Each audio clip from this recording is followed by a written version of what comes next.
स्वागत है आप सभी का हमारे इस YouTube channel Dhanbad maths academy में। और आज के क्लास में हम लोग एक इंपॉर्टेंट एग्जांपल्स देखेंगे जो कि रिलेटेड होगा zero division and without zero division of a ring से रिलेटेड।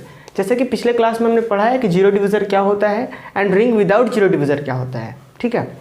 तो उसी से रिलेटेड ये एक इंपॉर्टेंट एग्जांपल्स है। इस एग्जांपल्स को आपके एग्जाम्स में इस तरीके से भी दिया जा सकता है कि give an examples of ring with zero division, है ना।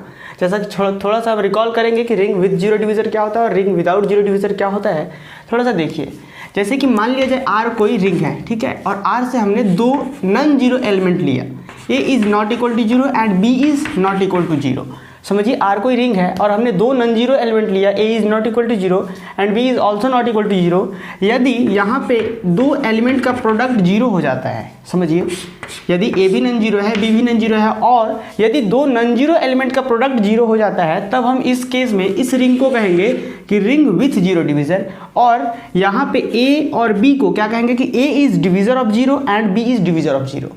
समझ में आ रहा है। तो कुछ इसी तरीके का ये भी प्रॉब्लम है। और रिंग विदाउट जीरो डिवीजन में क्या होता है कि रिंग होता है जहाँ पे अगर किसी दो एलिमेंट का प्रोडक्ट जीरो हो, समझिए रिंग विदाउट जीरो डिवीजन में कि अगर किसी दो एलिमेंट का प्रोडक्ट जीरो हो तो यहाँ पे आपको हमेशा आपके पास ये जरूर मिलेगा either A equal to zero और B इक्वल टू जीरो। मतलब किसी दो एलिमेंट का प्रोडक्ट जीरो है तो आपको ऑब्वियस है या तो एक एलिमेंट ये जीरो होगा या तो ये जीरो होगा, ठीक है। या फिर ऐसा भी हो सकता है कि A भी जीरो हो और B भी जीरो हो। समझ में आ रहा है, ring with zero division and ring without zero division. अब यहाँ पे एक प्रॉब्लम है। प्रॉब्लम क्या कहता है, देखिए कि so that the product of two non zero element can be zero. मतलब कि दो नॉन जीरो एलिमेंट का प्रोडक्ट जीरो होता है किस केस में, in the case of a ring, ठीक है, in the case of a ring. Means की सिंपली यही बातें प्रूफ करनी है। इसी प्रॉब्लम को आपके एग्जाम्स में इस तरीके से भी दे सकता है कि give an examples of ring with zero division, ठीक है। तो उस केस में भी हम लोग इसी चीज़ को अभी जो हम लोग प्रॉब्लम जो एक रिंग लेंगे और दिखा देंगे कि दो नॉन जीरो एलिमेंट का प्रोडक्ट क्या होता है, जीरो होता है, इस विषय में। तो सबसे पहले हम थोड़ा सा ये आपको कुछ बातें बताएं, जैसे जो कि हमने पहले पढ़ रखा था कि जो सेट ऑफ इंटीजर्स होता है with respect to usual addition and with respect to usual multiplication के रिस्पेक्ट में ये कॉम्यूटेटिव रिंग विथ यूनिटी होता था। और अगर हम यहाँ से कोई भी दो नॉन जीरो एलिमेंट ले, जैसे कि मान लीजिए A एक इंटीजर से और दूसरा इंटीजर से ले लेते हैं B, और ठीक है A इस प्रकार से लेते हैं कि A भी नॉन जीरो है और B भी नॉन जीरो है, तो क्या हम ये जो रिंग आपके पास दिया गया है, जैसे कि ये सेट ऑफ इंटीजर्स जो रिंग है यूजुअल एडिशन और यूजुअल मल्टीप्लिकेशन के रिस्पेक्ट में, क्या आप यहाँ पे कह सकते हैं कि दो नॉन जीरो एलिमेंट का प्रोडक्ट जीरो होगा? आप यहाँ पे नहीं कह सकते, क्योंकि आपको पता है कि किसी भी दो नॉन जीरो इंटीजर्स को लिया जाए तो उसका प्रोडक्ट जीरो नहीं हो सकता है। मीन्स कि ये जो एग्जांपल्स है उसके लिए क्या करना होगा, सबसे पहले आपको एक ऐसा रिंग कंसिडर करना होगा जहाँ पे कि दो नॉन जीरो एलिमेंट लिया जाए और उसका प्रोडक्ट क्या आ जाए, जीरो आ जाए। तो यहाँ पे कोई भी ऐसा हमें क्या एक स्पेशल टाइप्स के रिंग को कंसिडर करना होगा, या फिर ऐसा कह सकते हैं कि एक हमें सेट कंसिडर करना होगा और फिर दिखा देंगे कि सबसे पहले दिखाएंगे कि वो सेट एक रिंग है, और उसके बाद हम लोग क्या दिखाएंगे कि उस सेट से मीन्स कि उस रिंग से दो एलिमेंट नॉन जीरो एलिमेंट लेंगे और दिखा देंगे कि दोनों नॉन जीरो एलिमेंट का प्रोडक्ट क्या है, जीरो है, ठीक है। फिर से एक बार क्वेश्चन पढ़ लीजिए कि आप कहना चाह रहे हैं क्वेश्चन कि so that the product of two non zero element can be zero element in the case of ring, ठीक है। तो चलिए सबसे पहले हम लोग क्या करेंगे कि एक सेट लेंगे, ठीक है, एक नॉन एम्प्टी सेट लेंगे और उसे सबसे पहले हम लोग प्रूफ करेंगे कि वो एक रिंग है, और उसके बाद हम लोग जो क्वेश्चंस कह रहा है कि वो प्रूफ कर देंगे कि दो नॉन जीरो एलिमेंट लेने से उसका जो प्रोडक्ट होता है वो जीरो हो जाता है। तो चलिए सबसे पहले हम लोग करेंगे कि लेट, जो कि सभी लोगों को पता होगा कि let z is equal to 0 plus minus 1 plus minus 2 and plus minus so on. देखिए ये हमने क्या किया, सबसे पहले एक सेट ऑफ इंटीजर्स ले लिया। अगर ध्यान दीजिए कि सेट ऑफ इंटीजर्स ही रहने दिया जाए और इससे जो रिंग बनेगा, क्या ये रिंग इस चीज़ को फॉलो करेगा? नहीं करेगा, क्योंकि हमने पता है, पहले से हम लोगों को पता है कि किसी भी दो इंटीजर्स का अगर दोनों इंटीजर्स नॉन जीरो हो तो उन दोनों का प्रोडक्ट जीरो नहीं हो सकता। तो इसलिए हम क्या करेंगे, देखिए बात समझना है कि हमें यहाँ पे सबसे पहले सेट कंसिडर कर रहे हैं, फिर उस सेट को रिंग प्रूफ करेंगे। हम क्या करते हैं, again let z cross z is equal to, अब देखिए क्या है, हमारे पास एक z सेट था, इंटीजर्स का सेट था। हम क्या कर रहे हैं कि इसी z का कार्टेशियन प्रोडक्ट इसी के साथ निकाल रहे हैं, z cross z Cartesian product. तो आपको पता है कि किसी भी सेट का कार्टेशियन प्रोडक्ट जब निकाला जाता है तो वो जो एलिमेंट होते हैं, अगर दो सेट का कार्टेशियन प्रोडक्ट निकाला जा रहा है तो उसके जो एलिमेंट्स होंगे वो हमेशा ऑर्डर पेयर में आएंगे, m, n, such that m, n belongs to z। ठीक है, आप ऐसा लिख सकते हैं कि ये जो सेट है z क्रॉस z वो इस टाइप्स के एलिमेंट को होल्ड किए हुए रहेगा। अगर हम एक एग्जांपल्स देना चाहें तो आप ऐसा समझ सकते हैं कि z क्रॉस z में एलिमेंट जो होंगे वो अगर हम इस तरीके से लिखना चाहें तो पहला एलिमेंट जो होगा जैसे 2,3 कुछ भी ऐसा समझ सकते हैं कि एक पर्टिकुलर एक एग्जांपल्स है कि पहला भी z का मेंबर होगा और दूसरा भी z का मेंबर होगा। ये तो कार्टेशियन प्रोडक्ट वाली बात है, क्लियर है। तो हमने एक सेट ले लिया ये z क्रॉस z, ठीक है, और इसी सेट को दिखा देंगे कि एक स्पेशल एडिशन और स्पेशल मल्टीप्लिकेशन के रिस्पेक्ट में ये सेट रिंग है। और उसके बाद हम लोग दिखा देंगे कि इस रिंग के दो नॉन जीरो एलिमेंट का प्रोडक्ट जीरो होता है। समझ में आ रहा होगा कि अब इस सेट में किस टाइप्स के एलिमेंट्स हैं।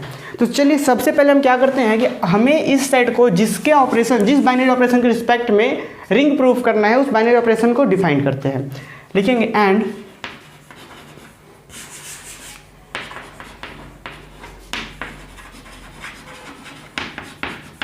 Addition and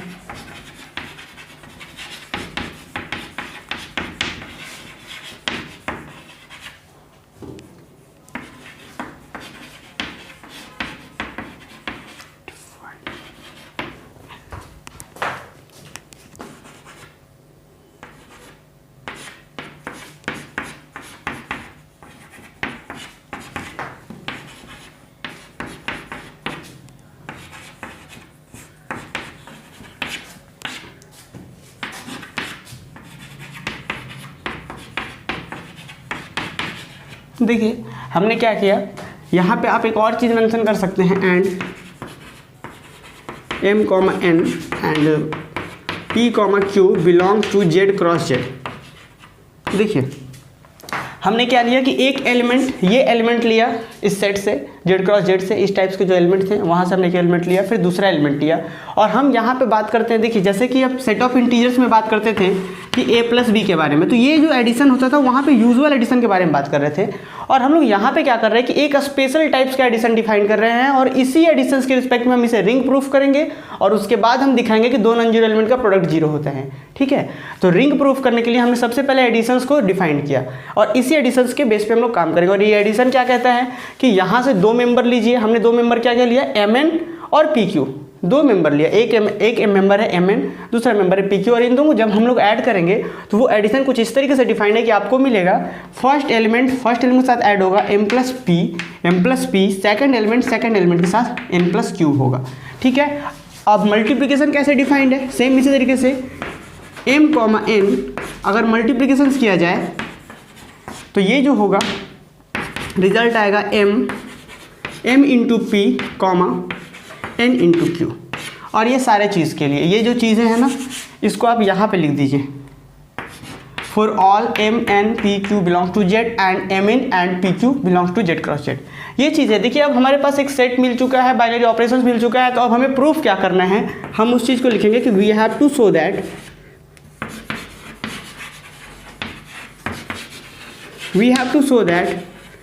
z cross z additions and, और ये क्या है, स्पेशल टाइप्स का एडिशन है, इसलिए हम लोग इस चीज़ को सर्कल में करेंगे। मीन्स कि हमें क्या करें, we have to show that this is a ring.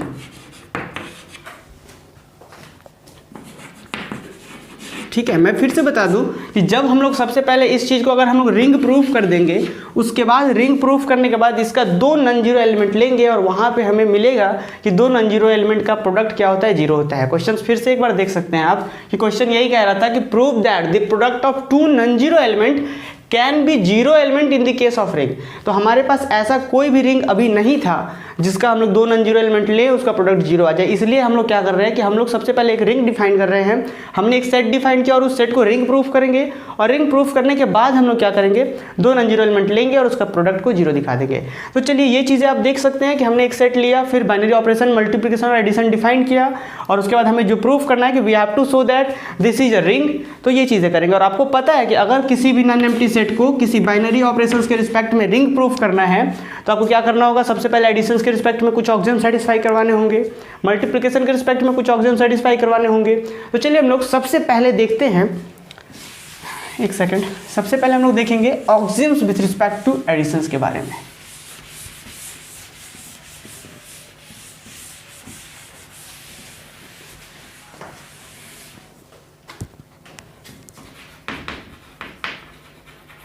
ऑक्सिम्स with respect to, ठीक है, और इसमें भी सबसे पहला ऑक्सिम्स जो होगा वो होगा क्लोजर लॉ, ठीक है।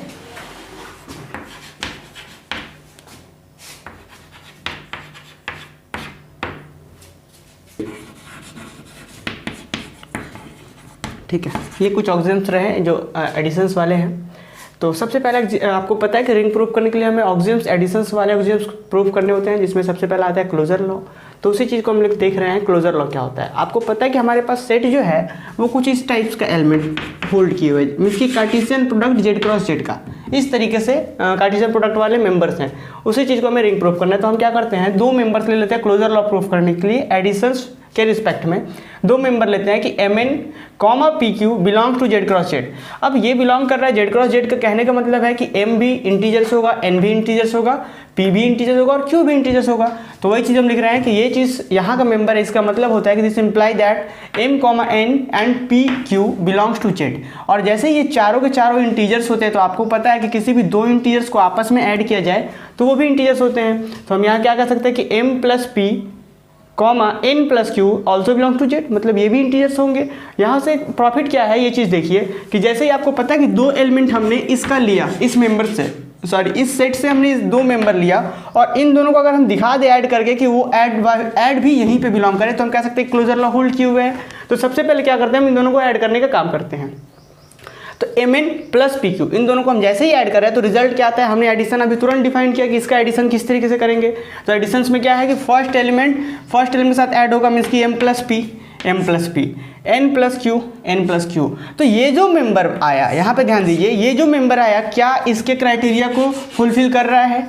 ये जो सेट बना था उस सेट में किस तरीके के एलिमेंट हो रहे थे, इस सेट में एलिमेंट हो रहे थे एम कॉमा एन टाइप्स के, ठीक है ना। और जहाँ पे एम भी इंटीजर्स होना चाहिए और एन भी इंटीजर्स होना चाहिए। तो अब देखिए एम प्लस पी हमने अभी दिखाया था कि एम प्लस बी भी क्या है, इंटीजर्स है, और एन प्लस क्यू ये भी क्या है, एक इंटीजर्स है। तो आप देख पा रहे हैं कि ये जो मेंबर्स आया है m plus p comma n plus q, ये इस सेट के क्राइटेरिया को फुलफिल कर रहा है। इसका मतलब ये भी मेंबर कहाँ का होगा, यहाँ का। तो हम कह सकते हैं कि ये एलिमेंट हमने यहाँ से लिया, ये एलिमेंट यहाँ से लिया, और दोनों का जब सम कर रहे हैं जो कि ये रिजल्ट आ रहा है और ये यहाँ से बिलोंग कर रहा है, इसका मतलब ये चीज़ें भी वहाँ जेड क्रॉस जेड में बिलोंग करेगी। तो हम क्या कह सकते हैं कि therefore Z cross Z is closed, ठीक है। अब इसके बाद हम एसोसिएटिविटी के बारे में बात करें तो एसोसिएटिविटी आपने पहले से पढ़ रखा होगा, नॉर्मल एडिशन और ऐसा कह सकते हैं यूजुअल एडिशन और यूजुअल मल्टीप्लिकेशन के रिस्पेक्ट में। तो फिलहाल देखते हैं हमारे पास जो एडिशन डिफाइन था उसके रिस्पेक्ट में क्या करते हैं, हम तीन एलिमेंट लेते हैं इस सेट से, m n p q r s, ये तीन एलिमेंट लिए, और सबसे पहले हम ऑर्डर कुछ इस तरीके से रखते हैं कि m N plus P q, उसके बाद प्लस आर एस, ठीक है। तो आपको पता है कि एम एन इसका मेंबर है, पी क्यू उसका मेंबर है, और जैसे ही हम इन दोनों को ऐड करेंगे तो क्या आएगा, m plus p n plus q, m plus p n plus q, और ये जो आपका आर एस है जिस तरीके से था उस तरीके से यहाँ रह गया। अब बात को समझिए, अभी अभी हमने क्लोजर लॉ में प्रूफ किया कि ये भी मेंबर कहाँ का मेंबर है, यहीं का मेंबर है। अभी हमने यहाँ पे प्रूफ किया, तो ये मेंबर यहाँ का है, यहाँ का है। इसका मतलब फिर से जैसे ही हम एडिशन अप्लाई करेंगे तो क्या होगा, इसमें आर ऐड होगा, इस चीज़ में आर ऐड हुआ, फिर एन प्लस क्यू में एस ऐड होगा, तो एन प्लस क्यू में एस ऐड होगा।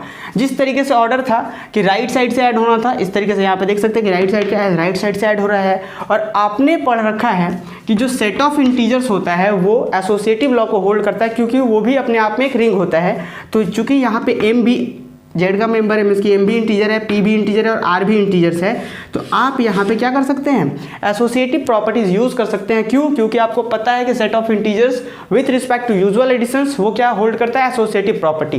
तो यहाँ पे हम यूज कर सकते हैं एसोसिएटिव प्रॉपर्टी को, और हम इजिली लिख सकते हैं कि m plus p plus q, और इसमें लिख सकते हैं कि n plus q plus s, n plus q plus s. क्यों लिख सकते हैं, क्योंकि since integers is associative with respect to usual additions, उस चीज़ को सही कर लेंगे। क्या यहाँ पे कुछ है, since integers is associative with respect to additions. ठीक है, अब इसके बाद ध्यान दीजिए, अब इससे हम क्या लिख सकते हैं कि इस m को और इस n को हम बाहर निकालें तो क्या आएगा m प्लस n, और बाकी ये जो बचेगा कि p क्यू और RS, PQ प्लस RS। तो आप देख सकते हैं कि हमने यहाँ से चलना शुरू किया था और हम लोग यहाँ आ रहे हैं। तो इसके बाद एक हम लोग लाइन यहाँ पे एक लैंग्वेज लिख देंगे कि hence Z cross Z is associative with respect to addition. Hence Z cross Z is associative with respect to addition. इसके बाद एक ऑक्सियम्स आता है कॉम्यूटेटिव प्रॉपर्टीज का। ठीक है, चलिए कॉम्यूटेटिव के लिए आपको पता है कि अगर किसी सेट को कॉम्यूटेटिव प्रूफ करना है किसी के रिस्पेक्ट में तो क्या प्रूफ करते हैं हम लोग कि a plus B is equal to B plus A. तो वही चीज़ है, सबसे पहले हम क्या कर रहे हैं कि mn और pq यहाँ से मेंबर दो मेंबर यहाँ का ले रहे हैं। सबसे पहले हम लोग mn प्लस pq निकालते हैं। तो mn प्लस pq निकालेंगे तो क्या आएगा m प्लस p और n प्लस q। ठीक है ना, क्या आएगा m प्लस पी और n प्लस क्यू। और आपको पता है कि जो सेट ऑफ इंटीजर्स होता है वो अपने आप में एक रिंग होता है, मीन्स कि m p n q ये सभी अपने आप में इंटीजर्स हैं। तो आपको पता है कि सेट ऑफ इंटीजर्स रिंग होता है तो वो एडिशंस के रिस्पेक्ट में कॉम्यूटेटिव लॉ को तो होल्ड करेगा ही करेगा। तो मतलब हम m प्लस p को p प्लस m लिख सकते हैं और n प्लस q को q प्लस n लिख सकते हैं। तो फाइनली क्या आ जाएगा, यहाँ से आप फिर से निकालेंगे तो p q पहले और m n बाद में। तो फाइनली दिख रहे हैं हम mn प्लस pq से चल रहे हैं और यहाँ पहुँच रहे हैं। इसका मतलब क्या कह सकते हैं हम कि this is equal to this. इसका मतलब होता है कि the set of z cross z is commutative with respect to addition. ठीक है, अब इसके बाद कुछ प्रॉपर्टीज है existence of inverse and existence of identities के बारे में हम लोग बात करते हैं। चलिए, तो एग्जिस्टेंस ऑफ, अब हम लोग आइडेंटिटीज को के ऊपर बात करेंगे।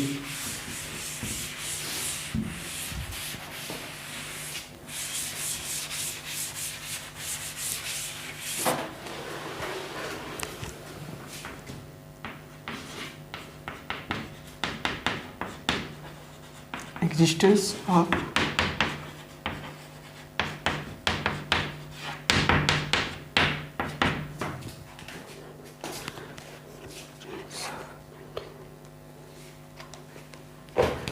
इसमें ठीक है, हो गया। चलिए, तो देखिए हम लोग एग्जिस्टेंस ऑफ आइडेंटिटीज के बारे में बात करें। इसी चीज़ को आप लिख सकते हैं कि existence of zero element. Zero इसलिए भी लिख सकते हैं क्योंकि अभी हम लोग ऑक्सियम्स बात कर रहे हैं एडिशंस के रिस्पेक्ट में, और आपको पता है कि जब भी हम लोग ऑक्सियम्स एडिशंस के रिस्पेक्ट में बात करें तो वहाँ पे आइडेंटिटी एलिमेंट को हम लोग जीरो एलिमेंट भी कहते हैं। तो आपको पता है कि जो Z क्रॉस Z जिसे हम लोग रिंग प्रूफ करना चाह रहे हैं, इसमें जो भी मेंबर्स हैं वो इस टाइप्स के हैं m n के, जहाँ पे m भी इंटीजर्स होगा और n भी इंटीजर्स होगा। इस टाइप्स के मेंबर है तो m इंटीजर्स होगा तो क्या इंटीजर की जगह पे हम जीरो फिल कर सकते हैं, और n भी इंटीजर्स होगा तो क्या इसकी जगह पे हम जीरो फिल कर सकते हैं। मतलब ये जो जीरो जीरो होगा ये भी कहाँ का मेंबर होगा, Z क्रॉस Z का। तो वही चीज़ हमने यहाँ लिखा है कि clearly 0,0 belong to Z cross Z, और ये इस तरीके से बिलोंग कर रहा है such that for any element mn belongs to Z cross Z, means कि किसी भी element m n belong to Z cross Z के लिए जैसे ही आप इस एलिमेंट और इस एलिमेंट को ऐड करेंगे, देखिए तो क्या होगा, वी हैव mn प्लस 0 0। और जैसे ही हम इन दोनों एलिमेंट को ऐड करेंगे तो आपको पता था कि हमने एडिशन किस तरीके से डिफाइन किया था कि फर्स्ट एलिमेंट के साथ ऐड होगा, मीन्स कि m प्लस 0। तो m को 0 के साथ ऐड करेंगे तो क्या मिलेगा, m ही मिलेगा। फिर n प्लस 0, ये भी क्या होगा, n ही मिलेगा। चाहे आप इस 0 0 को राइट से ऐड करें या फिर आप लेफ्ट से ऐड करें इसके साथ, तो भी क्या रिजल्ट यही आ रहा है। इसका मतलब आप ऐसा कह सकते हैं कि 0 0 एक ऐसा मेंबर है इस सेट का जो कि किसी भी एलिमेंट के साथ ऐड हो रहा है तो क्या हो रहा है, कोई चेंजेस नहीं दे रहा है। इसका मतलब हम लिख सकते हैं कि this imply that 0,0 is the identity. Identity को आप 0 भी लिख सकते हैं कि identity element of Z cross Z। Clear. अब इसी तरीके से हम इन्वर्स के ऊपर बात करते हैं कि एग्जिस्टेंस ऑफ इन्वर्स को हम नेगेटिव एलिमेंट भी कहते हैं।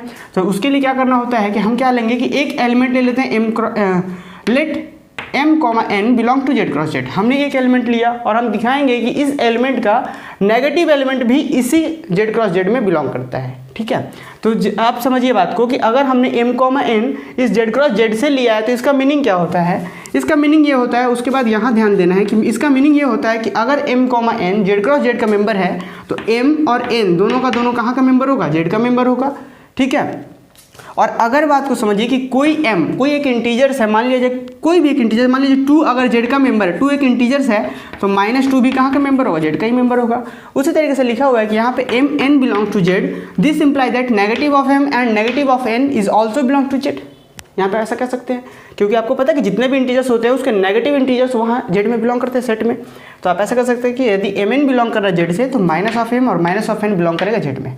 अब जैसे ही माइनस ऑफ एम और माइनस ऑफ एन जेड में बिलोंग कर रहा है, तो आपका जो ये सेट का क्राइटेरिया था कि इसमें वही सारे एलिमेंट होंगे जिसमें जो ऑर्डर पेयर्स में होते हैं वो सारे क्या हो, यहाँ पे भी मेंबर हो जेड का और यहाँ पे भी मेंबर हो जेड का। तो हम ऐसा कह सकते हैं कि ये चीज़ क्या इंप्लाई कर रहा है कि minus m and minus N is also belong to Z cross Z. और अभी हमने देखा कि हमने ये चीज़ यहाँ से लिया तो हमें ये चीज़ यहाँ से मिल रहा है, और ये दोनों, ये एलिमेंट और ये एलिमेंट इस प्रकार से मिल रहा है कि जैसे ही दोनों को ऐड करेंगे हम, ध्यान दीजिए, such that m N plus minus m minus n, ये इन दोनों को जैसे ही ऐड करेंगे तो क्या होगा, एडिशन तो आपने देखा कि किस तरह से डिफाइंड था। तो जैसे ही ऐड करेंगे तो जो रिजल्ट आएगा वो आएगा 0,0। किस तरीके से आएगा देख सकते हैं, m plus of minus m cancel out 0 हो जाएगा, फिर n plus of minus n ये भी कैंसिल आउट 0 हो जाएगा।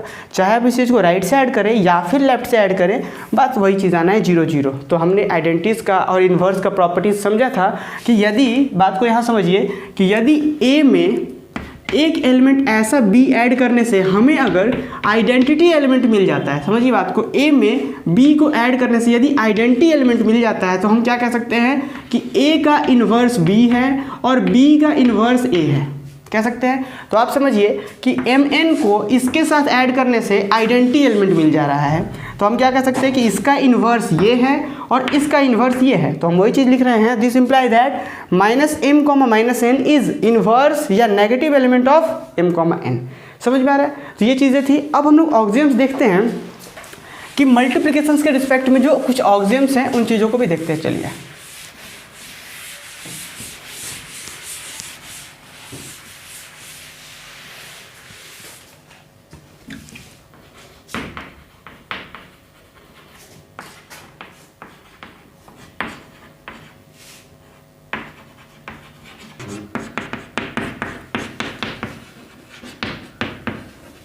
देखिए मल्टीप्लिकेशन के रिस्पेक्ट में जो फर्स्ट ऑक्सियम्स थे क्लोजर लॉ, उसके लिए क्या करेंगे हम लोग कि देखेंगे कि m comma n and p comma q belong to Z cross Z. पहला एलिमेंट ये है और दूसरा एलिमेंट ये है। हमने दो एलिमेंट लिया इस सेट से और हम सबसे पहले चेक कर रहे हैं कि क्या इन दोनों का जो प्रोडक्ट होता है क्या उसमें बिलोंग कर रहा है।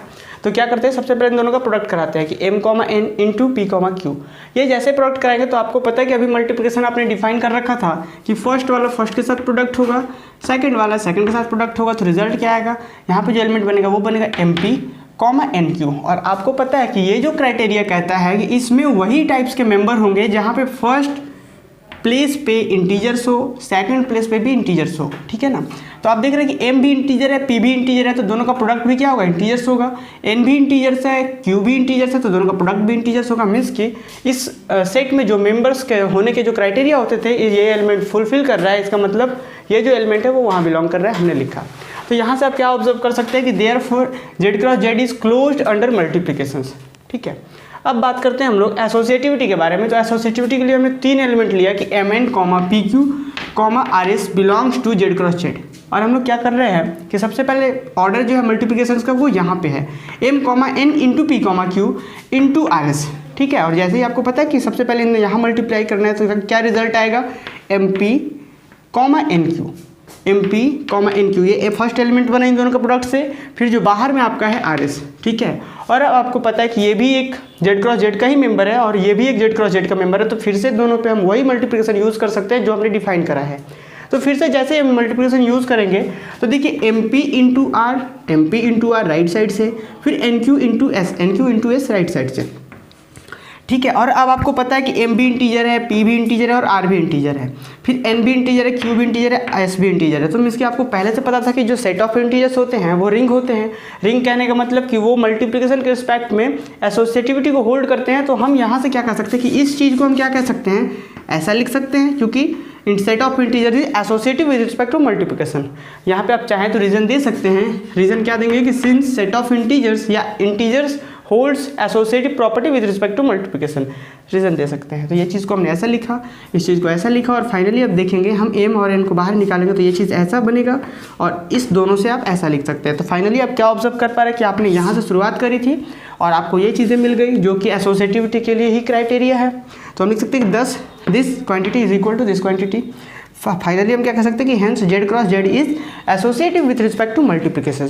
देखिए हमने यहाँ पे जो क्राइटेरिया था कि मल्टीप्लिकेशन के रिस्पेक्ट में 2 ऑक्सिम्स कंपलसरी होते थे, अब आप चाहे तो यहाँ पे भी इस चीज़ को छोड़ सकते हैं और आप सिंपली आप डिस्ट्रीब्यूशन लॉ पे बात कर सकते हैं, क्योंकि आपको पता है कि किसी भी सेट को रिंग प्रूफ करने के लिए एडिशन के रिस्पेक्ट में हमें क्या प्रूफ करना होता था, अबेलियन ग्रुप। अबेलियन ग्रुप कहने का मतलब कि 5 ऑक्सिम्स थे, मल्टीप्लिकेशन के रिस्पेक्ट में 2 ऑक्सिम्स होते थे जो कि हमने प्रूफ करा है, और डिस्ट्रीब्यूशन लॉ जो होते थे वो 2 होते थे, right distribution law, left distribution law. तो यहाँ पे समझिए बात को, हमने 2 ऑक्सिम्स प्रूव करा है। अगर एग्जाम्पल में कुछ इस तरीके से मेंशन किया हुआ है कि इन the case of commutative ring with unity, commutative ring with unity या कॉम्यूटेटिव रिंग, तो आपको वहाँ उस केस में क्या करना पड़ता है कि जो आपने 2 ऑक्सिम्स यहाँ प्रूफ किया है वहाँ पे तीसरा और चौथा ऑक्सिम्स भी प्रूफ करने होते हैं, जो कि कॉम्यूटेटिविटी है और एग्जिस्टेंस ऑफ आइडेंटिटी या फिर यूनिटी एलिमेंट कहते हैं। तो चलिए हम लोग उस चीज़ को भी देख लेंगे। आप चाहे तो यही 2 ऑक्सिम्स करके रहने दे सकते हैं और फिर उसके बाद डायरेक्ट डिस्ट्रीब्यूशन लॉ करेंगे, लेकिन हम लोग उस चीज़ को भी मेंशन करेंगे जो आपका कॉम्यूटेटिव रिंग विथ यूनिटी के लिए होगा। चलिए तो अब हम लोग ऑक्सिम्स देखेंगे। एग्जिस्टेंस ऑफ आइडेंटिटी या कॉम्यूटेटिविटी पहले सबसे पहले देखते हैं। Third axioms कॉम्यूटेटिविटी।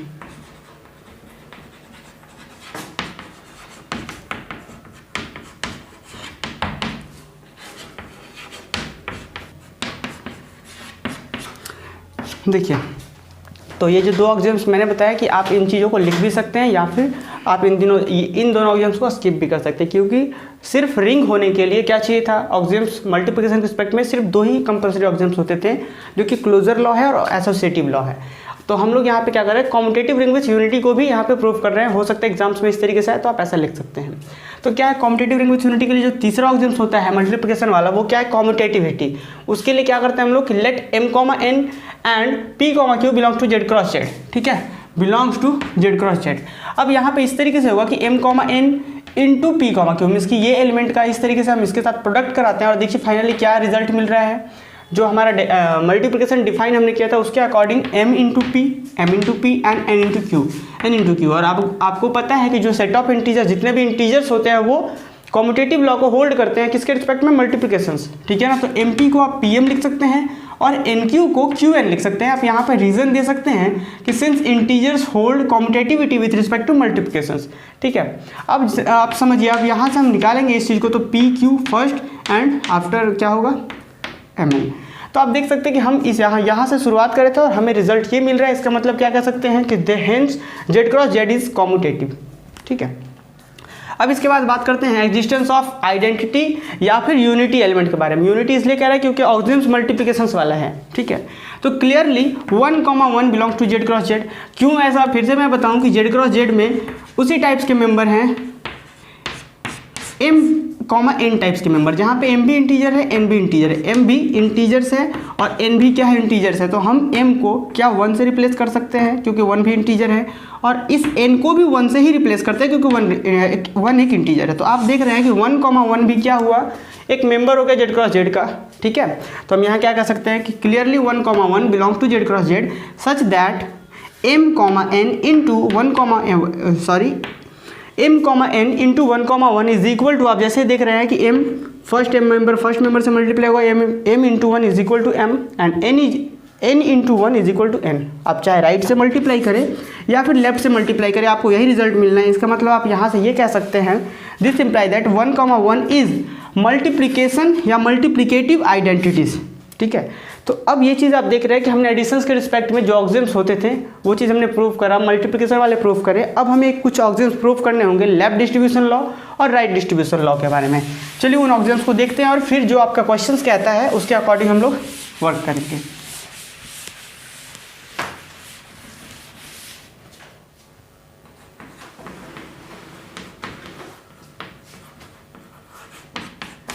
डिस्ट्रीब्यूशन, तो ये था हमारा कुछ डिस्ट्रीब्यूशन लॉ।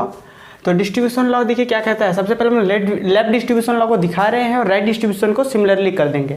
तो लेफ्ट डिस्ट्रीब्यूशन के लिए हमने क्या लिया, 3 एलिमेंट ले लिया कि let mn, pq and rs belong to Z cross Z.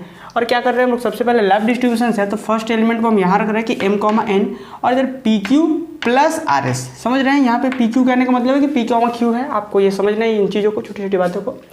तो अब बात समझिए कि सबसे पहले क्या करेंगे हम लोग कि यहाँ पे एक एलिमेंट है जेड क्रॉस जेड का और यहाँ पे एक एलिमेंट है और इन दोनों के बीच एडिशंस का ऑपरेशन है। तो सबसे पहले जो हमने डिफाइन किया था एडिशंस उसके अकॉर्डिंग इन दोनों को ऐड कर लेते हैं। तो ये जो m, n था ये जैसा का तैसा ही रह गया और क्या है इन दोनों को हम ऐड करेंगे तो सिंपली क्या आएगा p प्लस आर, देखिए p plus r and q plus s and q plus s. Clear ये चीज़। अब समझिए जैसे कि हमने वहाँ पे ये तो एडिशंस के अकॉर्डिंग हमने इन दोनों को ऐड किया। मल्टीप्लिकेशंस क्या कहता था, मल्टीप्लिकेशंस ये कहता था कि mn को यदि आप pq से ऐड करेंगे तो क्या आएगा mp, nq, ये मेंबर बन रहा था। तो वही चीज़ अब समझिए कि हमने क्लोजर लॉ प्रूव करा था कि क्लोजर लॉ होल्ड करता है। इसका मतलब ये जो टोटल ये मेंबर आया है वो भी कहाँ का मेंबर है, जेड क्रॉस जेड का। तो अब आप ऐसा समझ सकते हैं कि इन दोनों के बीच मल्टीप्लिकेशंस है, कुछ नहीं यहाँ पे मल्टीप्लिकेशंस ही होता है ना, क्योंकि आप लेफ्ट डिस्ट्रीब्यूशंस के बारे में बात कर रहे हैं। तो जैसे ही मल्टीप्लिकेशन करेंगे तो क्या होगा, फर्स्ट एलिमेंट फर्स्ट के साथ मल्टीप्लाई होगा एंड सेकंड एलिमेंट सेकंड के साथ। तो देखिए m मल्टीप्लाई हुआ p प्लस आर के साथ, m मल्टीप्लाई हुआ p प्लस आर के साथ और n मल्टीप्लाई हुआ q प्लस एस के साथ, n मल्टीप्लाई हुआ q प्लस एस के साथ। तो ये भी एक यहाँ से यहाँ तक एक मेंबर बन गया जहाँ पे फर्स्ट एलिमेंट कहाँ का है, जेड का ही होगा, आप देख सकते हैं, और सेकंड कहाँ का है, वो भी जेड का है। तो अब यहाँ से आप देख सकते हैं फिर से एक मल्टीप्लिकेशन आ रहा है। क्या मल्टीप्लिकेशन है, m into p plus r, n into q plus r. और अब आपको पता है कि जो ये मल्टीप्लिकेशन है जैसे m और p प्लस आर के ऊपर, तो यहाँ पे जो चीज़ें हैं m, p और r ये क्या है, अपने आप में इंटीजर्स है। तो इंटीजर्स है तो ये जो इंटीजर है होता है, आपको पता है इंटीजर सेट ऑफ इंटीजर्स क्या होता है, रिंग होते हैं। और रिंग कहने का मतलब है कोई distribution law usual addition usual multiplication के रिस्पेक्ट में होल्ड करता है। तो आप क्या कर सकते हैं, यहाँ से डिस्ट्रीब्यूशन लॉ अप्लाई कर सकते हैं। कौन वाला, इंटीजर्स वाला डिस्ट्रीब्यूशन लॉ। तो हम क्या लिख सकते हैं, m p plus m r comma n q plus n s. और अब आप समझिए कि अभी हमने तुरंत एक ये पढ़ा था कि m, n को अगर हम लोग p, q से ऐड करते हैं तो फर्स्ट एलिमेंट के साथ ऐड होता है। तो क्या आ रहा था, m plus p, n plus q, ये मेंबर बनता था। तो अगर ऐसा रहे तो हम इससे रिवर्स भी आ सकते हैं। तो देखिए वही चीज़ है m p plus m r. तो इससे अगर रिवर्स मल्टीप्लिकेशन के केस में रिवर्स है तो क्या होगा, यहाँ पे थे हम लोग, ये चीज़ यहाँ पे एक एलिमेंट और यहाँ पे एक एलिमेंट। तो सबसे पहले हम क्या कर सकते हैं, जैसे कि देखिए यहाँ पे कुछ ऐसा बात था m और n, तो हम क्या यूज़ कर सकते हैं कि यहाँ का फर्स्ट एलिमेंट और यहाँ का फर्स्ट एलिमेंट मीन्स कि ये वाला एलिमेंट और ये वाला एलिमेंट से क्या एक मेंबर बना सकते हैं, एम पी एन क्यू, और यहाँ से क्या है एम आर और एन एस। और इसके बाद क्या यूज़ करेंगे हम लोग, मल्टीप्लिकेशन का कॉन्सेप्ट यूज़ करके m और n बाहर निकाल सकते हैं इन दोनों से। यहाँ से m और n यूज़ करके बाहर निकाल सकते हैं और बचेगा क्या, पी क्यू। यहाँ से m और n बाहर और बचेगा क्या, क्यू आर, आर एस। तो अब यहाँ पे आप ऑब्जर्व कर सकते हैं कि हमने डिस्ट्रीब्यूशन लॉ इस पे अप्लाई करना था और अप्लाई करके लाना क्या था, m n into p q जो कि आ रहा है, फिर plus m n into r s लाना था, m n into r s जो कि यहाँ पे रिजल्ट आ रहा है। तो हम यहाँ से क्या कह सकते हैं कि this implies that Z cross Z holds as lap distribution law. Clear है। तो यहाँ से हम देख सकते हैं कि Z cross Z holds lap distribution law. अब यहाँ से हम एक चीज़ कह सकते हैं कि similarly it can be show that the right distribution law. अगर यहाँ पे कहीं प्रॉब्लम हो रहा है तो आप सबसे पहले क्या कीजिए कि जो हमने एडिशन और जो मल्टीप्लिकेशन हमने डिफाइन करा है उस चीज़ को आप समझिए, एक दो पर्टिकुलर उस पर एग्जाम्पल्स खुद से कीजिए, तब ये चीज़ें आपको बहुत अच्छे से क्लियर होंगी। आप देख रहे हैं कि हमने लेफ्ट डिस्ट्रीब्यूशन लॉ प्रूव किया और राइट डिस्ट्रीब्यूशन को सिमिलरली कर देंगे। अब आप देख सकते होंगे कि हमने एडिशंस के रिस्पेक्ट में जो ऑक्सिजन्स होने थे उन चीज़ों को हमने प्रूव किया, मल्टीप्लिकेशन वाले सारे ऑक्सिजन्स प्रूव किए, लेफ्ट डिस्ट्रीब्यूशन और राइट डिस्ट्रीब्यूशन प्रूव करा है। अब हम क्या कह सकते हैं, हम यहाँ कह सकते हैं कि इन the light of above discussion, हमने जो भी अभी डिस्कशन किया है सारे ऑक्सिजन्स के बारे में, तो क्या कह सकते हैं, in the light of above discussion it is clear that Z cross Z is a commutative ring with unity whose zero element is 0,0। मतलब अभी हम क्या कह सकते हैं कि जो अब हमारा जेड क्रॉस जेड जो सेट था जिसने हमें रिंग प्रूफ करना था, तो हमने क्या किया, हमने सारे ऑक्सिजन्स को प्रूफ करके हम ऐसा प्रूफ कर दिए जो जेड क्रॉस जेड है वो क्या हो गया, एक कॉम्यूटेटिव रिंग विथ यूनिटी हो गया, जिसका जीरो एलिमेंट क्या है, 0,0। ये जीरो एलिमेंट को हम इसलिए मेंशन कर रहे हैं क्योंकि जब अब हम अकॉर्डिंग टू क्वेश्चन बात करेंगे तो अकॉर्डिंग टू क्वेश्चन क्या कह रहा था कि so that the product of two non zero element can be zero element. Can be zero element in the case of ring. तो जीरो एलिमेंट हमें पता तो होना चाहिए, जो कि हमने पहले ही फाइंड कर रखा था कि जीरो एलिमेंट क्या है, 0,0। तो अब हमें क्या प्रूफ करना होगा कि इसी सेट का, जो कि हमने अभी रिंग प्रूफ कर दिया, हम इसकी इस रिंग का दो नॉन जीरो एलिमेंट लेंगे और दिखा देंगे कि उन दोनों नॉन जीरो एलिमेंट का प्रोडक्ट क्या होता है, जीरो होता है। तो चलिए अब हम क्या प्रोसेस करेंगे कि हमारा नॉन जीरो एलिमेंट का प्रोडक्ट जीरो होता है।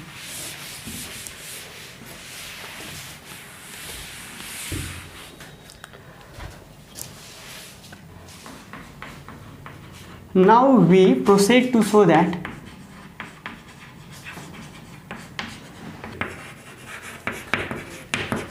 देखिए, तो जो इस क्वेश्चंस में मेन जो हमारा पर्पस था कि दो नॉन जीरो एलिमेंट का प्रोडक्ट जीरो दिखाना है, वो चीज़ हमने फाइनली यहाँ पे दिखाया। देखिए, तो यहाँ हम लिखेंगे क्या, इसके बाद जैसे हमने रिंग प्रूफ करा तो वहाँ पे हम लोग बहुत अच्छे से लिखे कि इन the light of above discussion the given set Z cross Z is a competitive ring with unity. तो अब हम लोग को जो क्वेश्चंस अकॉर्डिंग टू क्वेश्चंस काम करने वो क्या है कि now we proceed to show that the product of two non zero element in the above ring can be the zero element of the ring. ठीक है, तो सबसे पहले आपको पता होना चाहिए कि हमारे पास एबव रिंग जो पहले जो सेट हमने कंसिडर किया था, अब वो रिंग हो चुका है। वो चीज़ था जेड क्रॉस जेड, मीन्स की सेट ऑफ इंटीजर्स का कार्टेशियन प्रोडक्ट। और आपको पता था कि इसमें किस टाइप्स के एलिमेंट हैं, m, n टाइप्स के एलिमेंट है, जहाँ पे m और n भी दोनों कहाँ से बिलोंग कर रहे थे, सेट ऑफ इंटीजर से। तो इस टाइप के एलिमेंट है और आपको पता है कि m भी इंटीजर है, n भी इंटीजर है, तो आप इसको रिप्लेस कर सकते हैं क्या, 1 और इस n को 0 से। तो ये भी एक मेंबर कहाँ का होगा, जेड क्रॉस जेड का। अब फिर से एक बार हम दूसरा एक मेंबर बनाएं तो वो क्या बना सकते हैं, हम इस m को 0 से और n को 2 से रिप्लेस कर देते हैं। कोई भी पर्टिकुलर, कोई भी 2, 3, 4 कुछ भी नंबर्स आप कोई भी इंटीजर्स रख सकते हैं वहाँ पे। तो हम क्या किए, देखिए हम लिख रहे हैं क्लियरली 1,0 एंड 0,2। देखिए ये भी क्या है, इसी सेट जेड क्रॉस जेड का मेंबर है और 0,2 भी कहाँ का मेंबर है, इसी जेड क्रॉस जेड का मेंबर है। और ये इस प्रकार से मेंबर है, क्या ये जीरो एलिमेंट तो है नहीं, क्योंकि यहाँ पे क्या है, एक एलिमेंट जो आपका है वो नॉन जीरो है। तो आप इसलिए फाइनली कह सकते हैं कि 1,0 and 0,2 are two non zero element of Z cross Z. ये दोनों एलिमेंट नॉन जीरो एलिमेंट है जेड क्रॉस जेड के। तो अब लेकिन हम जैसे ही हमने जो मल्टीप्लिकेशन डिफाइन किया था, बट इन दोनों को जैसे हम प्रोडक्ट निकालते हैं 1,0 इंटू 0,2 जैसे प्रोडक्ट निकालते हैं, तो आपने जो हमने मल्टीप्लिकेशन डिफाइन करा था वो क्या उसके अकॉर्डिंग क्या था, फर्स्ट एलिमेंट के साथ मल्टीप्लाई होगा 1 इंटू 0 मीन्स कि 1 इंटू 0 0 इंटू सेकेंड एलिमेंट के साथ 0 इंटू 2। फाइनली आप देख रहे हैं कि 1 इंटू 0 0 इंटू 2 0 मीन्स कि ये जो रिजल्ट आया वो क्या आ गया, zero element of Z cross Z. Finally क्या आ गया, zero element of Z cross Z. तो यही चीज़ें हमें क्वेश्चन में करनी थी कि दो नॉन जीरो एलिमेंट लेना था और उन दोनों का प्रोडक्ट जीरो दिखाना था। तो जो कि हम यहाँ फाइनली दिखा पा रहे हैं, तो ये क्या लिख सकते हैं हम, हैज़ द रिक्वायर्ड रिजल्ट। ठीक है, इस चीज़ को आपको नीचे नहीं लिखना है। तो चलिए, ये क्वेश्चंस एग्जाम के लिए बहुत ही ज़्यादा इंपॉर्टेंट था और एक क्वेश्चन हम आप लोगों के लिए दे देते हैं, मीन्स कि वो भी रिंग विदाउट जीरो डिवीजर से रिलेटेड होगा। ये रिंग विद जीरो डिवीजर से रिलेटेड था, वो विदाउट जीरो डिवीजर से रिलेटेड होगा। चलिए क्वेश्चंस बोल दे, क्या क्वेश्चंस बोल देते हैं, आप लोग लिख लीजिए क्वेश्चन। ठीक है, क्वेश्चंस ये है कि prove that the set M, prove that the set M, set क्या है यहाँ पे, जैसे अभी सेट हमारे पास क्या था, यहाँ पे जेड क्रॉस जेड हमने खुद से बनाया। यहाँ पे बात हो रहा है कि prove that the set M of 2x2 matrix over the field of real number is a ring with respect to matrix addition and matrix multiplication.